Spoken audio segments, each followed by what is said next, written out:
Chapitre 5. Changer le système d'exploitation.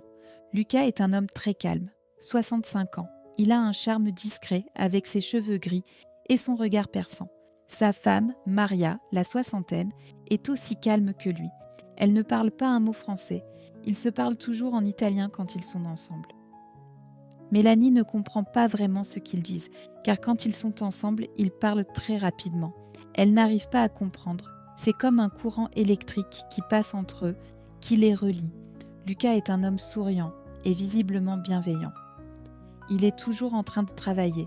Il a les mains occupées, sinon il est en train de lire. Il se met en général à sa table de fond, avec Maria, souvent silencieux en train d'observer le monde. Jamais de conflit, jamais de dispute, pas de démonstration charnelle d'un grand amour non plus.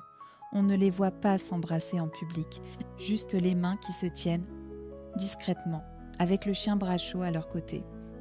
Lucas connaît tous les habitués de Positano, mais il n'est pas très sociable. Il passe beaucoup de temps seul, peu de temps avec les gens. Pourtant, le monde l'admire et l'aime. Il trouve toujours les mots justes pour aider les personnes qui en ont besoin. En début d'après-midi, Mélanie arrive à la gelateria. Dès qu'elle enlève ses lunettes de soleil, Lucas aperçoit ses yeux rouges et gonflés. Il devine qu'elle était en train de pleurer. « Ça va ? Tout va bien, Mélanie ?» Pas vraiment. Et j'ai très mal dormi hier. À chaque fois que je ferme les yeux, je suis inondée de pensées et d'images, des souvenirs avec Tom. Ce qui me dérange, c'est que je n'arrive pas à contrôler tout ça. J'ai pris la décision de tourner cette épage de ma vie. La décision, je l'ai prise, tu vois. Mais mon cerveau ne suit pas. Il ne fait pas comme je veux. Il n'en fait qu'à sa tête.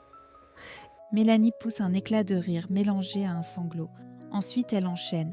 Là, forcément, tu vas te dire, elle est schizophrène, cette fille.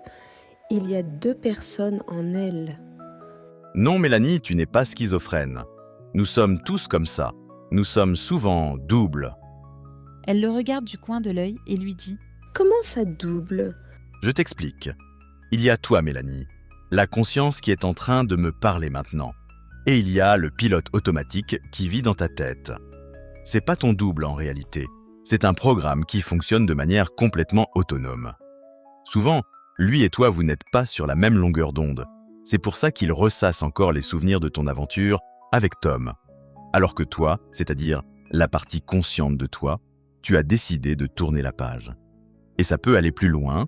Cet écart peut générer des problèmes physiques. Tu peux avoir mal à la tête, par exemple, sans explication, avoir des troubles du sommeil, etc. Le programme est très puissant, tenace.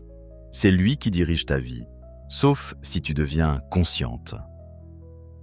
Mélanie écoute en silence en fixant la tasse de café qui est sur la table. C'est hyper intéressant ce que raconte Lucas. Elle entend ce genre de choses pour la première fois de sa vie. Elle se tourne ensuite vers lui et dit « Et il vient d'où ce programme, Lucas ? Pourquoi il ne fait pas ce que je veux moi ?» Lucas réfléchit un instant, ensuite lui dit « C'est un programme par défaut. C'est comme le système d'exploitation de l'ordinateur. Tu ne le vois pas. Mais sans lui, tu ne peux rien faire. Il est installé dès que tu achètes l'ordinateur. Pour nous, ce programme est comme le système d'exploitation de l'ordinateur. On peut dire que c'est un système d'exploitation du monde. Il se construit au fur et à mesure des informations que nous recevons et des expériences que nous vivons. Je ne comprends pas très bien de quelles informations tu parles. Tu veux dire les choses qu'on apprend à l'école, c'est ça ? Non, pas vraiment. Très peu de ces informations sont enregistrées à long terme. La plupart sont effacées le lendemain de l'examen. Ça oui, j'avais bien remarqué, surtout pour les cours que je n'aimais pas, ou ceux des profs que je n'aimais pas. C'est normal, tu penses, si je ne parviens pas à garder tout ça en tête ? Bien sûr, c'est normal. Tu es comme tout le monde. Le cerveau ne retient que ce qui le marque émotionnellement, en bien ou en mal d'ailleurs. Quand il s'agit d'un souvenir négatif, ça peut devenir un traumatisme, quelque chose qui a eu lieu dans le passé et qui est enregistré au fond de notre mémoire jusqu'à devenir invisible, mais tout en continuant à marquer notre expérience quotidienne de la vie, même les petits détails de rien du tout. Et comment ça marque le quotidien ? Je vais prendre un exemple très simple. Quand j'étais petit, mes parents étaient toujours pressés le matin pour partir vite et éviter de rester coincés dans la circulation. Vite déposer les enfants, vite aller au travail, tout en mode vite quoi. Eh bien, j'ai toujours ressenti une grande anxiété le matin.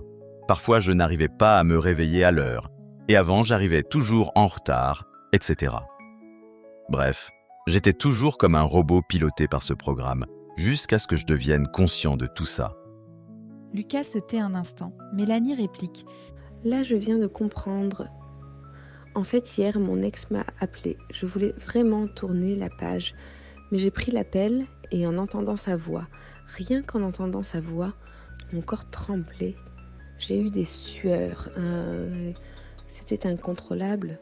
J'ai eu honte de moi après, mais mon corps fonctionne en dehors de ma volonté. Lucas la regarde tendrement et lui dit. C'est exactement de ça que je parle. Ne t'en fais pas, Mélanie. Tu vas t'en sortir. Mélanie hausse les épaules. Mais comment, Lucas? Comment s'en sortir? Lucas esquisse un sourire bienveillant. Il faut mettre à jour le système. Télécharger des mises à jour, comme celle sur ton portable. Je ne comprends pas. Écoute, Mélanie, un nouveau programme, c'est un ensemble de nouvelles données et de nouveaux algorithmes, c'est-à-dire une façon particulière d'analyser et de traiter ces données. Une façon particulière de les exploiter. Et concrètement, ça veut dire quoi? Concrètement, ça revient à acquérir de nouvelles informations, écouter des gens différents, lire des livres, regarder des documentaires ou des films, et surtout observer le monde et les gens.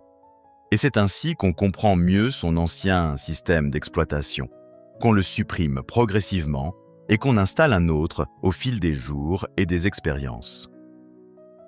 Mélanie baisse la tête, ensuite dit « Je vais jamais y arriver, c'est trop compliqué ». Lucas se lève, il lui tend la main et dit d'un ton ferme « Si, tu vas y arriver, je vais t'aider. Et si tu le veux vraiment, intensément, tu vas y arriver. »